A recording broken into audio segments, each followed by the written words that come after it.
ರಾಯಣ್ಣ ಮೂರ್ತಿಗೆ ಮಸಿ ಬಳಿದ ಕಿಡಿಗೇಡಿಗಳು. ಇನ್ನು ಕುಂದಾನಗರಿಯಲ್ಲಿ ಕಿಡಿಗೇಡಿಗಳಿಂದ ಒಂದು ದುಷ್ಕೃತ್ಯವನ್ನ ತೋರಿಸಲಾಗಿದೆ. ಸಂಗೊಳ್ಳಿ ರಾಯಣ್ಣ ಮೂರ್ತಿಗೆ ಅಪಮಾನ.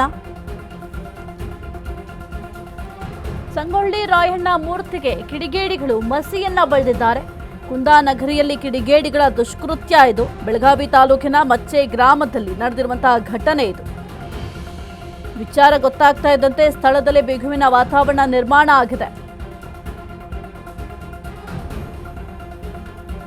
ಸ್ಥಳದಲ್ಲಿ ಜನರು, ಕನ್ನಡಪರ ಹೋರಾಟಗಾರರ ಜಮಾವಣೆ. ಕಿಡಿಗೇಡಿಗಳನ್ನ ಬಂಧಿಸುವಂತೆ ಸ್ಥಳೀಯರ ಒತ್ತಾಯ. ಸ್ಥಳಕ್ಕೆ ಕಮಿಷನರ್ ಭೂಷಣ್ ಬೊರಸೆ ಭೇಟಿಯನ್ನ ಕೊಟ್ಟು ಪರಿಶೀಲನೆಯನ್ನ ನಡೆಸಿದ್ದಾರೆ. ಸಂಗೊಳ್ಳಿ ರಾಯಣ್ಣ ಮೂರ್ತಿಗೆ ಅಪಮಾನವನ್ನ ಎಸಗಲಾಗಿದೆ. ರಾಯಣ್ಣ ಮೂರ್ತಿಗೆ ಮಸಿ ಬಳಿದಿದ್ದಾರೆ ಕಿಡಿಗೇಡಿಗಳು. ಕುಂದಾನಗರಿಯಲ್ಲಿ ಕಿಡಿಗೇಡಿಗಳಿಂದ ಒಂದು ದುಷ್ಕೃತ್ಯವನ್ನ ಮೆರೆಯಲಾಗಿದೆ. ಬೆಳಗಾವಿ ತಾಲೂಕಿನ ಮಚ್ಚೆ ಗ್ರಾಮದಲ್ಲಿ ನಡೆದಿರುವಂತಹ ಘಟನೆ ಇದು. ವಿಚಾರ ಗೊತ್ತಾಗ್ತಾ ಇದ್ದಂತೆ ಸ್ಥಳದಲ್ಲಿ ಬಿಗುವಿನ ವಾತಾವರಣ ನಿರ್ಮಾಣ ಆಗಿದೆ. ಸ್ಥಳದಲ್ಲಿ ಜನರು, ಕನ್ನಡಪರ ಹೋರಾಟಗಾರರು ಜಮಾವಣೆಗೊಂಡಿದ್ರು. ಕಿಡಿಗೇಡಿಗಳನ್ನ ಬಂಧಿಸುವಂತೆ ಸ್ಥಳೀಯರು ಒತ್ತಾಯವನ್ನ ಮಾಡಿದ್ದಾರೆ. ಇನ್ನು ಸ್ಥಳಕ್ಕೆ ಕಮಿಷನರ್ ಭೂಷಣ್ ಬೊರಸೆ ಭೇಟಿಯನ್ನ ಕೊಟ್ಟಿದ್ದಾರೆ, ಪರಿಶೀಲನೆಯನ್ನ ಮಾಡಿದ್ದಾರೆ. ನೋಡಿ, ಸಂಗೊಳ್ಳಿ ರಾಯಣ್ಣ ಅವರ ಮೂರ್ತಿಗೆ ಯಾವ ರೀತಿ ಅಪಮಾನವನ್ನ ಮಾಡಿದ್ದಾರೆ ಅಂತ. ಕಿಡಿಗೇಡಿಗಳು ಮಾಡುವಂತಹ ಕೃತ್ಯದಿಂದ ಇದು ಬೇರೆಯವರಿಗೆ ತೊಂದರೆ ಆಗುತ್ತೆ. ಕುಂದಾನಗರಿಯಲ್ಲಿ ಕಿಡಿಗೇಡಿಗಳ ದುಷ್ಕೃತ್ಯ ಇದು. ಬೆಳಗಾವಿ ತಾಲೂಕಿನ ಮಚ್ಚೆ ಗ್ರಾಮದಲ್ಲಿ ನಡೆದಿರುವಂತಹ ಘಟನೆ. ಸಂಗೊಳ್ಳಿ ರಾಯಣ್ಣ ಮೂರ್ತಿಗೆ ಅಪಮಾನವನ್ನ ಮಾಡಿದ್ದಾರೆ. ಇನ್ನು ದೃಶ್ಯಾವಳಿಯಲ್ಲಿ ಗಮನಿಸ್ತಾ ಇದ್ದೀರಾ ಯಾವ ರೀತಿ ಆ ಒಂದು ಮೂರ್ತಿಗೆ ಅಪಮಾನವನ್ನ ಮಾಡಿದ್ದಾರೆ ಅಂತ. ರಾಯಣ್ಣ ಮೂರ್ತಿಗೆ ಕಂಪ್ಲೀಟ್ ಕಿಡಿಗೇಡಿಗಳು ಮಸಿ ಬಳಿಯುವ ಕೆಲಸವನ್ನ ಮಾಡಿದ್ದಾರೆ. ಆ ಒಂದು ಮಸಿ ಬಳಿದಿರೋದನ್ನು ಕೂಡ ಗಮನಿಸ್ತಾ ಇದ್ದೀರಾ. ಬೆಳಗಾವಿ ತಾಲೂಕಿನ ಮಚ್ಚೆ ಗ್ರಾಮದಲ್ಲಿ ನಡೆದಿರುವಂತಹ ಘಟನೆ ಇದು. ಈ ಒಂದು ವಿಚಾರ ಗೊತ್ತಾಗ್ತಾ ಇದ್ದಂತೆ ಸ್ಥಳಕ್ಕೆ ಕಮಿಷನರ್ ಕೂಡ ಹೋಗಿದ್ದಾರೆ. ಕಮಿಷನರ್ ಭೂಷಣ್ ಬೊರಸೆ ಅವರು ಭೇಟಿಯನ್ನ ಕೊಟ್ಟಿದ್ದಾರೆ, ಪರಿಶೀಲನೆಯನ್ನು ಕೂಡ ಮಾಡಿದ್ದಾರೆ.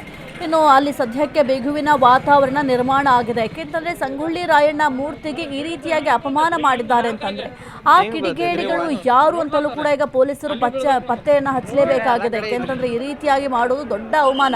ಇವ್ರು ಮಾಡೋ ತಪ್ಪಿಂದ ಬೇರೆಯವರಿಗೆ ಶಿಕ್ಷೆ ಆಗೋ ಸಾಧ್ಯತೆಗಳು ಹೆಚ್ಚಾಗಿರುತ್ತೆ. ಅದರಲ್ಲೂ ಒಂದು ಧರ್ಮದ ವಿಚಾರಕ್ಕೆ ಬಂದಾಗ ಈ ಒಂದು ಕೋಮ ಸಂಘರ್ಷಗಳೆಲ್ಲ ಯಾವ ರೀತಿ ಪ್ರಾರಂಭ ಆಗುತ್ತೆ ಅಂತಂದ್ರೆ ಕಿಡಿಗೇಡಿಗಳು ಈ ರೀತಿ ಮಾಡುವ ಕೃತ್ಯಗಳಿಂದ ಒಂದು ಕೋಮ ಸಂಘರ್ಷಗಳಾಗೋದಾಗಿರ್ಬೋದು ಅಥವಾ ಒಂದು ಸಮಾಜದ ನಡುವೆ ಗಲಾಟೆಗಳಾಗೋದಾಗಿರ್ಬೋದು, ಅದೆಲ್ಲವೂ ಕೂಡ ಕಿಡಿಗೇಡಿಗಳ ಈ ರೀತಿಯ ದುಷ್ಕೃತ್ಯಗಳಿಂದ ಆಗುತ್ತೆ.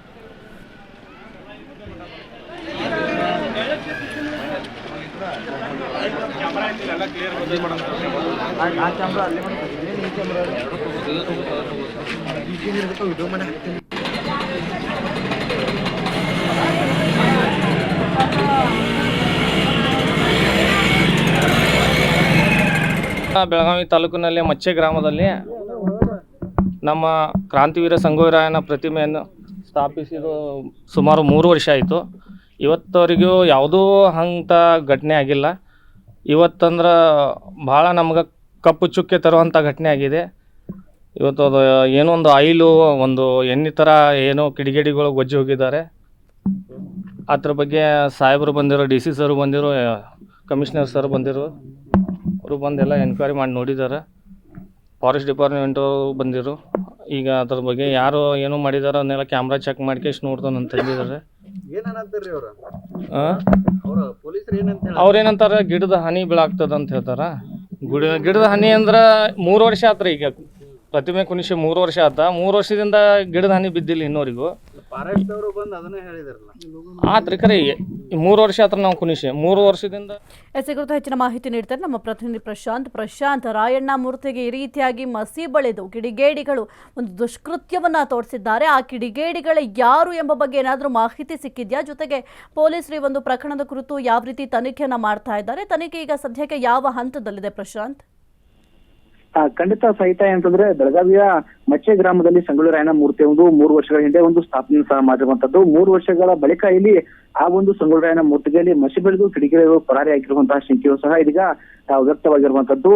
ಈಗಾಗಲೇ ಏನಂತಂದ್ರೆ ಘಟನಾ ಸ್ಥಳಕ್ಕೆ ಬೆಳಗಾವಿಯ ಪೊಲೀಸ್ ಕಮಿಷನರ್ ಆಗಿರುವಂತಹ ಭೂಷಣ್ ಬೋರ್ಜೆ ಸಹ ಭೇಟಿಯನ್ನು ಸಹ ನೀಡಿರುವಂತದ್ದು. ಇವರ ಜೊತೆಗೆ ಡಿಸಿಪಿ ನಾರಾಯಣ್ ಬರ್ಮನಿ ಸಹ ಇಲ್ಲಿ ಭೇಟಿ ನೀಡಿ ಪರಿಶೀಲನೆ ಸಹ ನಡೆಸಿರುವಂತದ್ದು. ಯಾವಾಗ ಈ ಒಂದು ವಿಷಯ ಗೊತ್ತಾಗುತ್ತೆ ಆ ಒಂದು ಸಂದರ್ಭದಲ್ಲಿ ಸ್ಥಳೀಯರು ಮತ್ತು ಕನ್ನಡ ಪರ ಹೋರಾಟಗಾರರು ಮತ್ತು ಸಂಗೊಳ್ಳಿ ರಾಯಣ್ಣ ಅಭಿಮಾನಿಗಳು ಈ ಒಂದು ಸ್ಥಳದಲ್ಲಿ ಜಮಾವಣೆಗೊಂಡು ಸಾಕಷ್ಟು ರೀತಿಯಲ್ಲಿ ಕಿಡಿಗೇಡಿಗಳ ವಿರುದ್ಧ ಕ್ರಮಕ್ಕೆ ಆಗ್ರಹಿಸಿ ಇಲ್ಲಿಗ ಪ್ರತಿಭಟನೆ ಸಹ ಮಾಡಿರುವಂತದ್ದು. ಈಗಾಗಲೇ ಏನಂತಂದ್ರೆ ಇದರ ಜೊತೆಗೆ ಶೋಕೋ ತಂಡವು ಸಹ ಇಲ್ಲಿ ಭೇಟಿ ನೀಡಿ ಪರಿಶೀಲನೆ ನಡೆಸಿರುವಂತದ್ದು. ಯಾಕಂತಂದ್ರೆ ಅಲ್ಲಿ ಸಂಗೊಳ್ಳಿ ರಾಯಣ್ಣ ಮೂರ್ತಿಯ ಪಕ್ಕದಲ್ಲೇ ಒಂದು ಮರವು ಸಹ ಇರೋ ಕಾರಣ ಆ ಮರದಿಂದ ಏನಾದರೂ ಆಯಿಲ್ ಸೋರಿಕೆ ಆಗಿದೆ ಎಂಬ ಶಂಕೆಯನ್ನು ಸಹ ಇಲ್ಲಿ ವ್ಯಕ್ತಪಡಿಸಿರುವಂತದ್ದು. ಈಗಾಗಲೇ ಆ ಒಂದು ಮರದ ಎಲೆಗಳನ್ನ ಸಹ ಈಗ FSL ಗೆ ಸಹ ಇಲ್ಲಿ ರವಾನೆ ಮಾಡುವಂತದ್ದು. ಈ ಒಂದು ಘಟನೆ ಬೆಳಗಾವಿಯ ಗ್ರಾಮೀಣ ಪೊಲೀಸ್ ಠಾಣಾ ವ್ಯಾಪ್ತಿಯಲ್ಲಿ ಸಹ ಸಂಭವಿಸಿರುವಂತದ್ದು. ಬೆಳಗಾವಿ ಇದೀಗ ಬೂದಿ ಮುಚ್ಚಿದಂತ ಕೆಂಡದ ವಾತಾವರಣ ಸಹ ನಿರ್ಮಾಣ ಆಗಿರುವಂತದ್ದು. ಕನ್ನಡ ಪರ ಹೋರಾಟಗಾರರು ಏನಂತಂದ್ರೆ ಈ ಒಂದು ಸಂಗೊಳ್ಳಿ ರಾಯಣ್ಣ ಮೂರ್ತಿಗೆ ಏನನ್ನು ಮಸಿ ಬೆಳೆದಾರೋ ಇದ್ರ ಬಗ್ಗೆ ಸಂಪೂರ್ಣವಾಗಿ ತನಿಖೆ ಮಾಡಿ ಆರೋಪಿಗಳನ್ನ ಬಂಧಿಸುವಂತೆ ಪೊಲೀಸರಿಗೂ ಸಹ ಇದೀಗ ಒತ್ತಾಯ ಸಹ ಮಾಡೋದ್ರ ಮುಖಾಂತರ ಜಿಲ್ಲಾಡಳಿತಕ್ಕೆ ಒಂದು ಆಗ್ರಹವನ್ನು ಮಾಡ್ತಾ ಇರುವಂತದ್ದು. ಎಲ್ಲಾ ಕಡೆ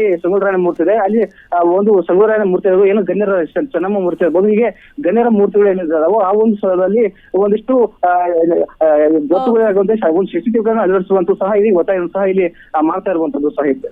ಓಕೆ, ಥ್ಯಾಂಕ್ ಯು ಪ್ರಶಾಂತ್ ನಿಮ್ಮೆಲ್ಲ ಮಾಹಿತಿಗಾಗಿ.